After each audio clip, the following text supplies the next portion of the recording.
Listed as the number 14 prospect in ESPN's draft projections. He led the nation in scoring, 24.9 points per game, before falling to the eventual national champion Yukon Huskies. That is sports.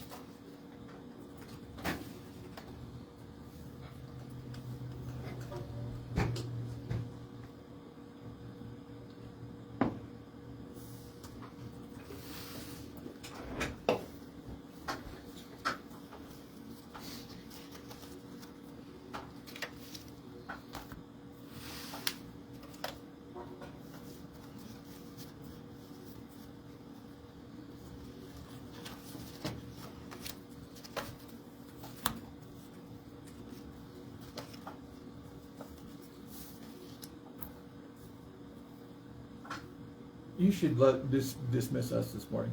Let us go buy donuts or something. Well, you guys are pretty cheeky this morning. Like, I love that I was late and I was still on time for World in a Handbasket. World in a Handbasket. You don't want to miss out on that. Yeah, we will.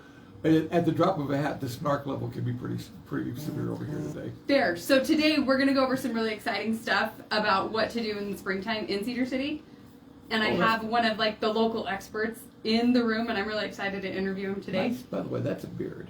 That's a ZZ Top beard. Yeah. Right. That's probably the second most common thing I get is ZZ Top. Yeah, I'm in a cover band. Oh, good job. Do you play guitar? Is the question? No, absolutely not. Absolutely not. So what's really interesting about today is, you turn on computers, you turn on technology, and it's like, oh, we're going to restart. Or everybody knows my long-standing joke of Facebook breaks every other show, and so hopefully the timer thing has gotten resolved today. But we are live on Wired Wednesday with McKinnon Hansen on Facebook. Thank you for joining us for Wired Wednesday. I'm your host, McKinnon Hansen, and today we have Tayson Whittaker in from Outdoor Vitals, and we're going to go through why. I'm sorry, what was that group he's from? Outdoor Vitals. Oh, Outdoor Vitals. Okay, cool. So he is the owner, operator, founder of the company, and he's been doing it for about 10 years now. Yep, a decade in May. Oh my gosh. Yeah. How much? That's how you start to feel old, is when you start chapter life in decades, I've decided. Right. Yes, we're very old. Don't even talk about old. But what's really cool is I've known Tayson the better part of those 10 years, and a little bit before. We went to college together and things, and he's just moving and shaking in the outdoor gear world. And we got talking the other day, and I was really curious on what's actually in a 10-minute radius of Cedar City and what to do in springtime, because it's that weird, you can't go to the mountain, but the snow's gone, and you have this cabin fever, and yard work only lasts so long. Why can't you go to the mountain? Yeah. Because there's snow. Not that much. I am a princess.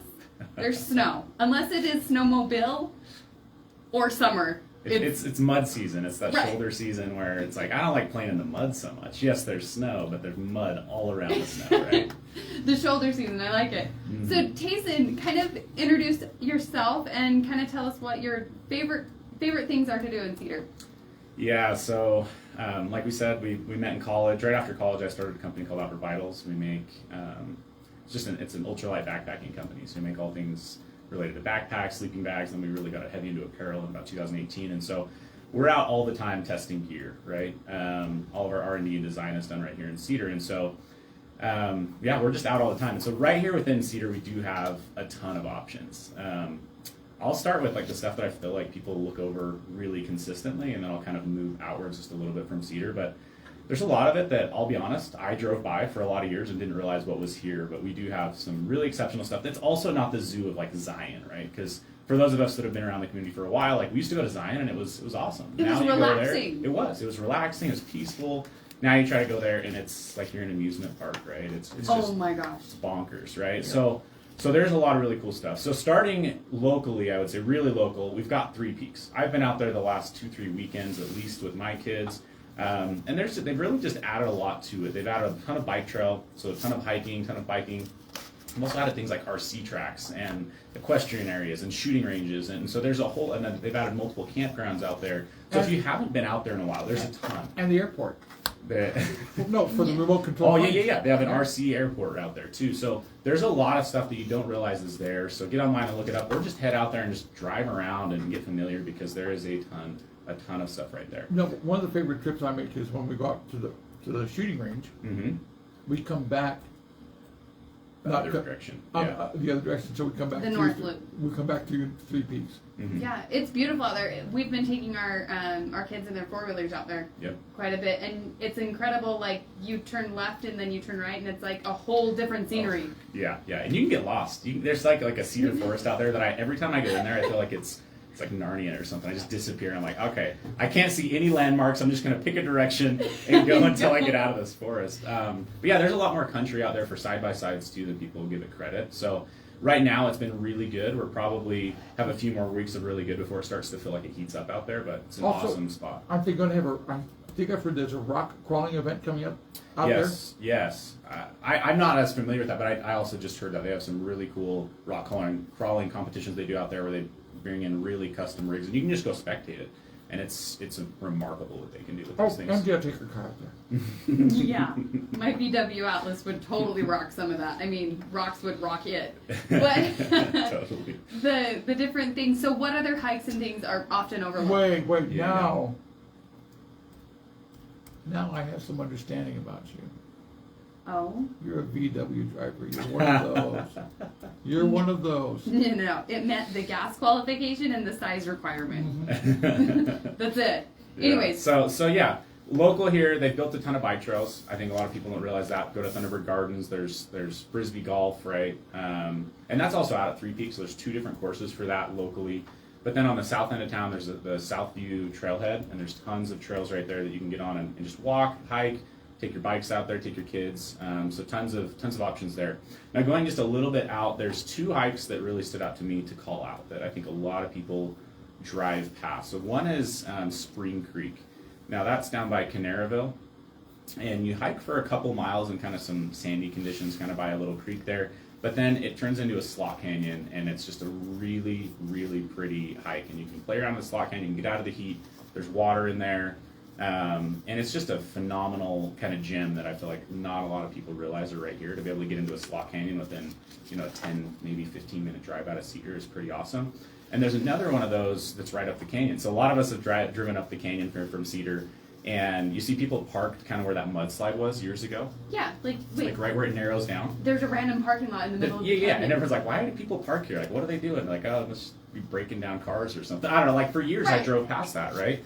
But if you stop and you drop down off of that ledge and then you just hit the water and you hike up, that's Ashdown Gorge, and it's just a beautiful slot canyon. I mean, it kind of turns more and more into a slot canyon as you go. There's, I think it's called Flanagan's Arch up there. You can see an arch just right there, but it's incredible. Now, it might still be just a little bit early for that particular hike, just because you are going to cross the water and get in the water a little bit.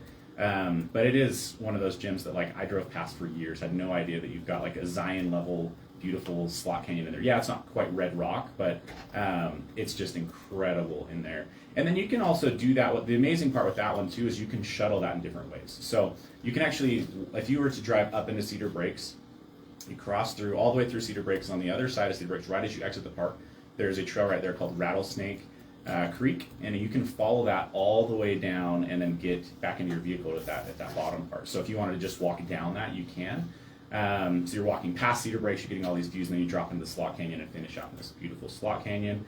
You can get to it from the other side, an area called Crystal Springs, which is just past Woods Ranch, and then you hit that S-turn, and then right after the S-turn, there's a turn on the left, and that's Crystal Springs. So you can get onto the trail system there and drop down into that canyon, and that's going to be an easier shuttle and a little bit faster, but tons of options right there. Now that may still be, we might still be on the edge of access there, but definitely one to have on your radar. Well, and I think it was this last fall, my brothers, being their infinite wisdom, I love them to death, they did the Blowhard mountain bike trail. Yes. Which is just in between Crystal Canyon, or Crystal Springs. Yeah, you kind of go and through the bottom, Crystal Springs. right? Yeah, so you'll pass through Crystal Springs if you do Blowhard. And that one, I don't know if I'd say that's a beginner's trail for mountain bikers, but it's incredible. It's I wouldn't amazing. have done it. Granted, I can barely use a pedal bike. Let's be real. I'm better on 2 feet. Or, yeah, you better start on some of the more local trails here. There's some flatter ones. Maybe 3 Peaks. There's some loops out there, yes. you know. 3 Peaks or the paved ones. I love the paved The ones. paved ones, yes. We do have a few of Wait, those. there's rocks supposed to be in trails? Come on. Yeah, rocks and like big 4-foot drops and stuff. Yeah, that's. Didn't I start the show out saying I was a princess, right? Like, You did mention that. right. Yeah. So what's really cool is we get kind of lost or kind of into our daily grind, right? We go from the house to the office, from the office to the grocery store and back home. And maybe a couple of other buildings or spots around Cedar proper is what I'll call it. And we kind of get stuck in that, right? Totally. When we're almost in tourist season, right? And I mean, there's a lot of economic force driven by tourists into Cedar City, right? We're kind of the gateway to the parks and a bunch of other stuff there. But then why do people stay here and hike? And locals kind of forget that, right? Like, Totally. I mean, like, there's Shakespeare, but then they're like, what else do people do? And I'm like, there are so many things to do in Cedar City. Like, that's what makes us this gem, right? Mm-hmm. So from Three Peaks to, Highway 14 to Spring Creek, that's really in a 10-minute circumference. Totally. Right? Mm-hmm. But even just slightly beyond that. Yeah. There's tons more, right? Because there's the gem of Zion that everyone forgets about called Coal Log Canyon, right? And then there's multiple hikes in there that are incredible, and it's way less busy, right? Right, and a little quick cheater fact, right? Their entrance office is only open till 5 p.m. Yeah, they don't do a good job of making sure that you pay to get in that park. Right, and in the summertime, a 5 after hike is the beautiful. time to do it, is yeah. the only time to do it, right? Totally. I'm not saying cheat the system. I'm just saying watch the office hours. That's it, right? And I would add to that too. That canyon is incredible when we have a little bit of weather. If you see like some rain coming through and you're just like, I need an evening drive, go drive that canyon when it's raining, or go drive that canyon. Really? Oh yeah, Waterfalls. without question. Yeah. It's insane. Yeah, you just have waterfalls pouring off all the big cliffs, and it's beautiful, beautiful. So that's an easy one. We have a wilderness here that people don't realize because all we do is drive around it. But Pine Valley Wilderness is some of the most incredible, wilderness that there is. But I mean, it's a lot of people don't access it because you have to hike up, right? Because you can't get to the top and then hike into the wilderness. Oh. But there's options all over to access that, right? In New Harmony, there's some really great options to, maybe you don't go all the way up on top, but there's some really cool hikes in there. That might be a 15, 20-minute drive to get to some trailheads for that. I love, as we get more into the summer, the Tusher Mountain Range Beaver is a gem in southern Utah. They have 12,000-foot peaks, and just it's incredible because you can drive up high and then get on trailheads there, and you're hiking above tree line, and it's just rolling green hills, beautiful, like Blue Lake, glacial looking lake that's just right here, and people don't realize that either. I've been here 30 years Mhm. plus now. Last year was the first year, and we don't do a lot of hiking, but we took a drive. First year I've ever gone over the Mount Holly Road. Mm. It was gorgeous. It's It incredible. was amazing, yeah. Like Brian Head is amazing, but it's a different mountain range. Oh, for sure. That's another one. I ran out of time. Do you know north of Summit, and there's the wilderness management or the wildlife management area up there? Okay, I started going up that road one day, and I just kept going and going. got all the way to Brian Head. Didn't quite. Okay. I ran out of time, and I wasn't sure where it would let me out. Yep. Mhm. So I turned around and came back down. But I want to take that road and finish it all the way going to Brian Head. Yeah. I mean, there's options like that. I mean, you can drive from Cedar City all the way to Brian Head on dirt roads, essentially. So. Well, and let's take this a step further, Mr. I'm from Richfield. Where can you get on a dirt road leaving Cedar City, right? Yeah. Where could you end up on just dirt roads? Oh, I mean, I know you can get to Richfield on dirt roads, right? I mean, so you could drive hours north and probably hours to the east, and I mean, definitely you Oh, can how drive would into you get to Nevada. I mean, you can go anywhere you want on dirt roads in southern Utah if you just piece it together. How would you get to Right. Ridgefield? I would. Well, Yeah. even further, you can get to Canada. Yeah, I'm sure you could, Well, right? no, like the Paiute Trail system, Mm. like the Paiute ATV Trail system Yeah. goes it starts somewhere here in southern Utah, I think. That's like where we do the big Paiute ATV Jamboree, right? Right, It's like right. we loops around here for sure. But that trail system basically follows the back roads of the original 89 is what I would call it. Mm. And you can get all the way to Canada. And there's people that do it like as a seasonal thing. They Yeah. take all summer and go from here to there or back down and across. But they're doing it on ATVs, not like ATVs, like side by sides, 4-wheelers, Yeah. you know, the cross motorcycle things. Yeah, we've got access in southern Utah like no other, states really do, I would say. If you go to there's different reasons to like the different access levels. Like, right, you go to Colorado and they have bigger blocks of wilderness, which people that love to get into wilderness and hike, that's incredible. But just lean into the different states, right? And if you lean into Utah, it's access. You can just get so many places on dirt roads. So back to your question, if you take that road that's the frontage road, just across from Enoch there, Yeah, you can get okay. onto that road. You can get all the way essentially to the other road that went up towards Bryan Head. Once you get on that road, that's dirt road all the way up to Bryan Head. From there, you can connect into any trail system you want. You can go all the way north through the Beaver Range. You could cut over to Tushers, or excuse me, the Dutton Mountain Range. You Okay. can get to Bryce Canyon. I mean, there's just From there, you can go to the Escalante and eventually get to Bullfrog. See, and I love talk about a ride. I love to do that because, Yeah.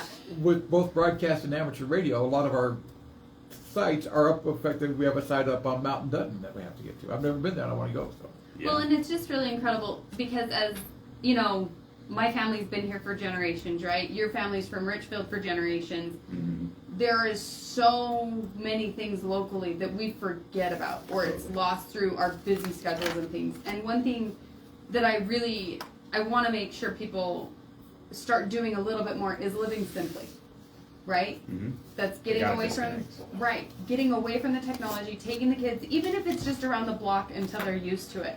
Yeah. You know, it's something on my street in the Cove, right? We hold at least one day a week, if not more frequently. We call it Cove Kids.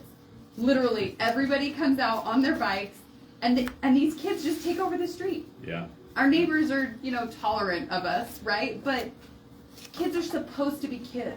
Mhm. They have a whole 18 years or less of that. We talk about living in decades, right? What Yeah. were we doing a decade ago? Or a decade before that? Living Or a outside, decade- yeah. Like, right. I mean, we were just rock crawling with my brother and his kids, and he's like, "Oh, this is so good for their brains to be crawling on rocks." And I was like, "It's funny you're like thinking that way because that's just how we grew up. Like we weren't thinking of like, oh, this is good for their neurological systems, and you know what I mean? Right. Like this kind of stuff's like, no, that's life. Like, what do you mean? Yeah. Right. Well, and like their common sense or their critical thinking response rates and different things. And it's really important, to kind of step back from that and be like, so if I'm walking around the block, what else is available? Yeah. You I mean, talking about kids, my thought is like drive to Thunderbird Gardens, right? You drive past the golf course, you take that dirt road just a little bit farther, and you get to a trailhead there, and you could. There's just sand, right? Just take your kids and take a bucket, right? Or there's rocks they can climb on, and kids will self-entertain in those kind of conditions. Once they realize, like, oh, you're not going to give me your phone, or they're, like those kinds of things, right? Right. Like we're just here, then they will make up a game and flourish, right? And use their imagination. And that's just right here, right? Like we have sand and rocks they can climb on, 2 minutes past the golf course. Right. One of the more critical lessons that I remember learning as a young child is going to the west side of the canyon parks where the creek runs through, right? I remember getting kind of, caught in the whatever water and like, oh my gosh, I'm not breathing. I think I was like 5 or 6, so it wasn't, Okay. super critical. But, but kids have to go through that kind of stuff, right? Yeah. I mean, and the city offers that, pretty readily through the summer and different things. But it's also connected to one of the paved trails. Yes, I get it, it's a paved trail. It's where you bike, yep. Yeah. That's okay, princess. Yes, thank you. But you go through the different aspects of that. So when we're out and about and going and different things and exploring these trails, what's the next step of a gear? I mean, you're Outdoor Vitals. You are the Outdoor Vital. Yeah. So obviously, like I grew up, I was very thankful to have parents that took me out all the time. But we typically had like Walmart level gear and didn't really understand the gear that well. And so trash bags were our rain bags for my whole life, right? And just stuff like that. Yeah. And it wasn't until I got into college where I started to get my hands on more premium level gear, right? And it changed the game for comfort and confidence.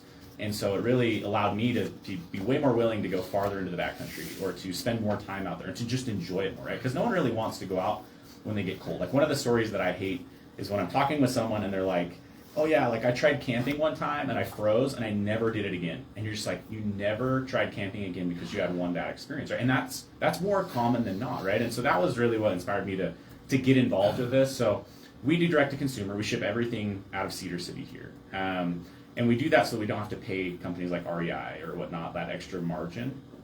And then we can get better gear in people's hands. But if people will, learn and build a little bit of confidence in their gear, maybe invest just a little bit more in the quality of gear, they'll be amazed at how much more they want to go out and then how much more enjoyable it is and then how they'll start to not just go outside in the summer months, right, and get this like winter blues. They'll actually try to get out in the winter and all these kinds of things. And that's the stuff that like I get really passionate about, is trying to help people get outside more often. And the benefit of that is information, but also gear itself. Well, I feel like the number one response rate to what we've asked people to do is like get their kids outside is I don't want to deal with whiny kids. And then like if you put them in the right jacket or the right shoes or the whatever and you have water and snacks, they're not going to care how far they go. Yeah. Right? I mean, to some degree, right? Yeah. But so we do a challenge called the 100-mile challenge, and we get hundreds and hundreds of people across the nation to join us every year, right? And it's to inspire people to go do 100 miles of backpacking. Well, the very first year that we did it, we had a girl from up north in Utah that hiked 100 miles with her dad at 9 years old. 9 years old. And she hiked Kings Peak, which is a 13,500 foot peak. It's the highest peak in Utah. It's a 26-mile hike. 26 miles, right? And like the last of it, you're crawling on all fours. Like it is a brutal hike. She did it at 9 years old. And you're like, how is that possible? You're like comparing to your kids and stuff. And kids can do amazing things if they're motivated, if they have the right goals. And then if you just take care of them a little bit, like you say, like make sure that you maybe you're packing a little bit of extra gear, but that's just what's required with kids. And you can really make gear work if you understand it a little bit too. Like you're not just putting them in cotton clothes where they get a little hot or sweaty and they're freezing the rest of the time. And that's all stuff you can learn over maybe at our website. Right. But it's incredible what kids can do when they have the right person there to help them and the right motivation. She clearly wanted to hike this far and do that with her dad. She hiked 100 miles, backpacked 100 miles in one summer. well, and that's also like it goes back into like some foundational principles and things is what she's going to accomplish over her lifetime because she had that tenacity and that grit and the different things and it's incredible what kids will do or what people will do period if they're given a set of challenges and they overcome them and then they're like, what's next? What am I capable of? Am I able to grow? And we could do a whole mindset shift on that kind of stuff. We could talk all day about how we, like without living more hand to mouth like we used to 100 years ago, and just having to physically be active, we get soft. And in my personal opinion, is like the less hardship you have in your life, the more likely it is that you're going to create different problems in your life mentally. Oh, absolutely. Tayson, thank you so much for joining us for Wired Wednesday. It's been really inspiring and enlightening. I hope that all of our listeners get out there and get done. My name is McKinnon Hansen, your local Farm Bureau Financial Services agent, 435-592-2021. Also with real estate at KW with the Larkin Group at GoCedarCity.com. Thank you for joining us for Wired Wednesday. Okay, and just, I'm putting you on notice. Oh? I will accept the princess part up to the point where you start calling me farm boy. And then I draw the line at that, okay? Well, I mean, the princess thing is like, I wear the wrong shoes and I can't go on a farm because I'm in sandals. I mean, it's a functional thing. Yeah, okay. All right, we'll see you next week.